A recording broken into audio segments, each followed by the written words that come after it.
I'll tell you about an experience that happened to me a long time ago, on my way to Ocho Leguas. I'm a transport operator, and I almost always walk around at night. That night, I'd had a really bad day. One of those days when there isn't much traffic. I was walking along the route when, around 3 in the morning, I saw an old woman moving quickly around a curve. She looked like she was carrying bags, like a beggar. She kept turning her body as if she were making sure the car wouldn't pass her. I leaned forward and offered her my service. It was a shock. When I got close to my car door, I felt an awful, intense cold. I looked at the woman and saw a face so wrinkled it didn't look human anymore. But the worst part was this. I had the sudden feeling that she had no eyes. I couldn't speak. I was frozen. In a very aggressive tone, she asked what I was doing there. She said I was going to go, and then she added that I was going to die. Then her voice softened, almost like she was lamenting. She said she had been taken to one of those places, and that they had never brought her back. What she meant by that, I don't know. About 5 seconds passed, but to me it felt like 2 hours. I couldn't react. I wanted to get out of there at full speed, but it was like my body couldn't find the right speed.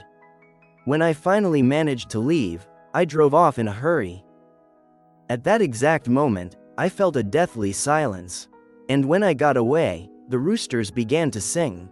I've heard that happens when a specter passes by. It was terrifying. I truly hope it never happens to me again.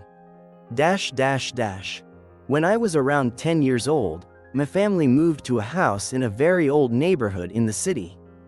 The place was spacious and had a large patio. We were all happy with the change. The house had belonged to an elderly couple. The husband had died suddenly one night, leaving his wife helpless and alone. She was old, so she couldn't take care of herself, and her children took care of her. She died not long after her husband. After that, relatives sold the house, and my dad bought it so we could start a new life. Everything seemed fine at first, until strange things began to happen.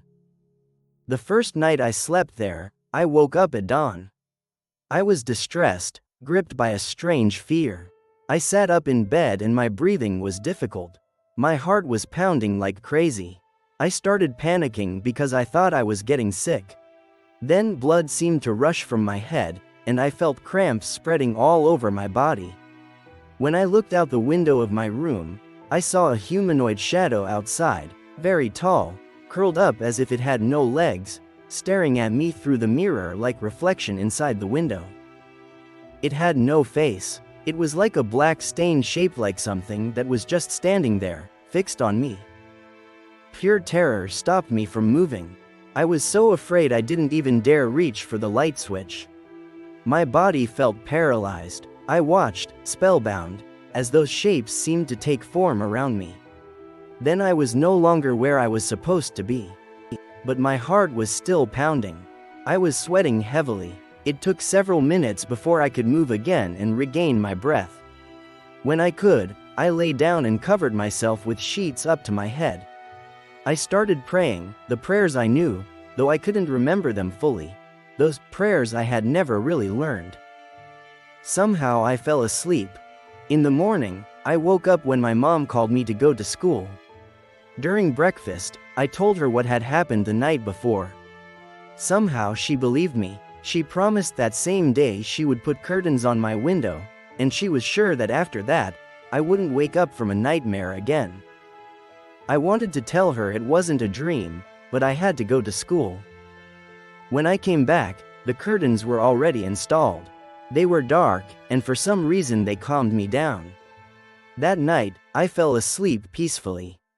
At dawn again, I woke up to a scream.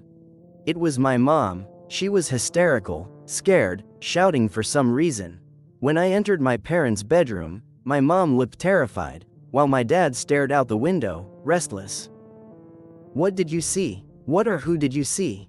My dad demanded, angry. My mom was sobbing. "I already told you," she said. It was a huge shadow peeking out the window. My father scratched his head with an annoyed gesture. then went to the kitchen to bring water with sugar. I stayed beside my mom while he hugged her tightly. "You're right, son," he said. "There is something here." That thing had stared at him too. He was scared, but at that moment I didn't know how to feel, only that my mom believed me, and somehow that made everything even more real.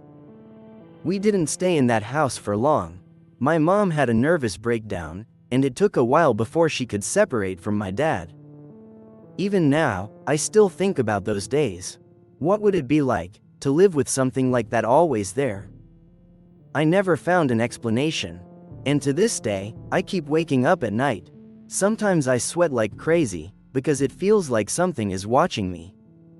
Now I always sleep with heavy dark curtains, and I keep the windows covered.